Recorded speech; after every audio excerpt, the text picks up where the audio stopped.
Okay, a quick little tutorial on our solid timing belt tensioner. You're going to set up all your timing marks like you typically would with just stock cam, as we went through and verified everything. Everything is within specification per the factory service manual for the factory camshafts. Now, to discuss about the solid timing belt tensioner, you're going to basically put the tensioner on just like you typically would for a stock setup.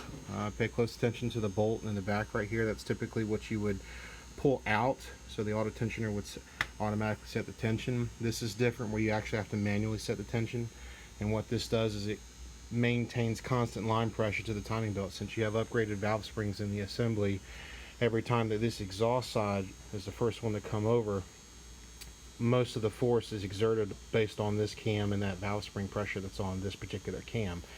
That is when this always starts to move. The point of this is to not allow this thing to relax and come back to keep tension on it. You want to keep tension on it the entire time while this is actually rotating. So you would take your Allen key, or I just have a T handle here, and there's a set screw in there, and you're basically going to continue to screw that pin all the way out, or at least enough to where you get the tension that you need, and you're still going to have the factory deflection like you typically would. And you're going to keep adjusting the back screw here, because that is going to be right here your positive stop. That is going to ensure that this does not go any further and keeps it pinned in between this pin and this bolt.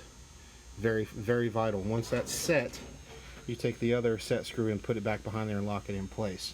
So you'll keep adjusting your tension until you get the specified tension that you need, and you'll know, because it'll start to get pretty tight on there, and you see that you've got just enough flex there in the belt, and that's it. And you'll come back here, you'll pull that bolt out. Since this is being pressed upon here, you'll pull this out, put a little Loctite on it, force it down until it hits the back side of the swing arm, put the other set screw on the back side of this, lock it in place. Timing is done. You never have to worry about it. It is completely locked into place. So if you have any questions or any comments, drop us a message personally, an instant or a direct message. When we say contact us, that's what we mean. Send us a direct message. Don't just post, openly on there if you have pertinent questions in particular to this unit. So that's how you set this up. It's pretty straightforward. This engine is going back to Alex Kelly. I think he's in Washington. So this is wrapped up, ready to go. We're gonna put the last few little things on it. We're gonna make a engine cradle, so this thing sets up off the ground so the oil pan doesn't sit on the floor, and this thing ships out. So appreciate watching, and stay tuned for more information.